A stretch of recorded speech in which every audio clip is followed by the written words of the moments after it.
அர்த்தமுள்ள இந்து மதம். அத்தியாயம் 33. கனவுகள். ஆண்டாள் கனவு காண்கிறாள்.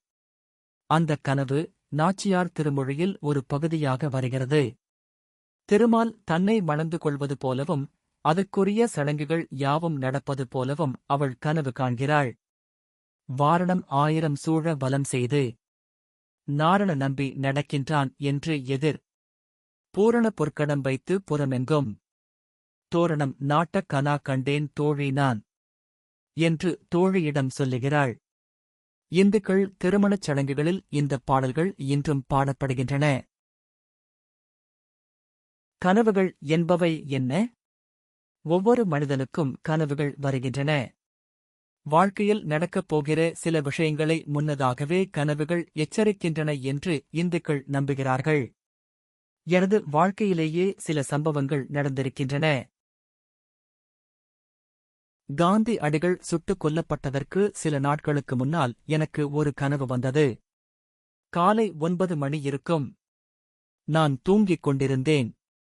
கனவில் ஒரு பெரிய ஊர்வலம் போகிறது. நடுவில் ஒரு பாடையில் ஒரு சடலம் கிடக்கிறது. யார் என்று பார்க்கிறேன். காந்தி அடிகள். நான் திடுக்கிட்டு எழுந்தேன். பக்கத்தில் இருந்த நண்பர்களிடம் சொன்னேன். சி, என்ன உளறுகிறாய்? காந்தி அடியாவது இறப்பதாவது என்று அவர்கள் என்னை கோபித்துக் கொண்டார்கள். ஆனால் மறுநாளோ அதற்கு அடுத்த நாளோ வானொலியில் செய்தி கேட்டோம். காந்தி அடிகள் சுட்டுக் கொல்லப்பட்டார். எனது நண்பர்கள் திகைத்துப் போனார்கள். சில கனவுகள் எதிர்காலத்தை முன்கூட்டியே அறிவிக்கின்றன. மரத்தை சவாரி செய்வது போல கனவு கண்டால் பணம் வரும் என்று சொல்வார்கள். அது எனக்கும் பலமுறை நடந்திருக்கிறது. பற்கள் விழுவது போல கனவு கண்டால் ஏதோ ஒரு விபத்தோ அல்லது நஷ்டமோ ஏற்படும் என்று சொல்வார்கள். ரயிலை தவற விடுவது போல கனவு கண்டால் ஏதோ ஒரு நல்ல வாய்ப்பை இழக்கப் போகிறோம் என்று அர்த்தம். அதிக உயரத்தில் ஏறி அங்கிருந்து இறங்க முடியாமல் தத்தளிப்பது போல கனவு கண்டால் வாழ்க்கையில் ஏதோ ஒரு சிக்கலில் மாட்டிக்கொள்ளப் போகிறோம் என்று அர்த்தம். உயரத்திலிருந்து கீழே விழுவது போல கனவு கண்டால் சிக்கல்கள் தீரப்போகின்றன என்று அர்த்தம். கனவில் வெள்ளம் வந்தால் பணம் வரும் என்பார்கள். அந்த வெள்ளம் வழிந்து போனால் வந்த பணம் செலவாகிவிடும் என்று அர்த்தம். 1967ஆம் ஆண்டு பொதுத் தேர்தல் நடந்தபோது காங்கிரஸ் கட்சி தோற்றுப்போவதை நான் கனவில் கண்டேன். ஒரு பெரிய கோட்டை. அந்தக் கோட்டையைச் சுற்றி தி.மு.க. நண்பர்கள் பழைய காலத்து போர் வீரர்களைப் போல ஆடை அணிந்து சூழ்ந்து கொள்கிறார்கள். அந்தக் கனவு அப்படியே பலித்தது. காங்கிரஸ் தோற்றது. தி.மு.க. வெற்றி பெற்றது.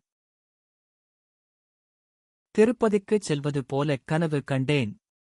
அப்போது எனக்கு பல சிக்கல்கள் இருந்தன. திருப்பதிக்குச் சென்று வந்த பிறகு அந்தச் சிக்கல்கள் எல்லாம் தீர்ந்தன. அதன் பிறகுதான் திருப்பதி சென்று திரும்பி வந்தால் ஒரு திருப்பம் நேருமடா என்ற பாடலை எழுதினேன். கண்ணன் எனது கனவில் அடிக்கடி வருகிறான். ஆனால் பேசுவதில்லை. நிர்மலமான தூக்கத்தில் கள்ளமற்ற உள்ளத்தில் தோன்றும் கனவுகள் பலிக்கின்றன என்பது இந்துக்களின் நம்பிக்கை. அந்தக் கனவுகளை நாம் வரவழைக்க முடியாது. அவை இறைவன் போட்டுக் காட்டும் படங்கள். நிம்மதியான உறக்கம் இருந்தால் நல்ல கனவுகள் வரும். கடவுளை நம்புகிறவர்களுக்கு கனவுகள் ஒரு வழிகாட்டியாக அமைகின்றன. வாழ்க்கை பாதையில் முற்களைக் காட்டி நம்மை எச்சரிக்கின்றன. கனவுகள் என்பவை வெறும் கற்பனையல்ல, அவை நிஜத்தின் நிழல்கள். இந்து மதம் கனவுகளை ஒரு தெய்வீகச் செய்தியாகவே கருதுகிறது. நிம்மதியான உள்ளத்தோடு தூங்குங்கள். இறைவன் உங்களுக்கு நல்ல வழியை கனவில் காட்டுவான்.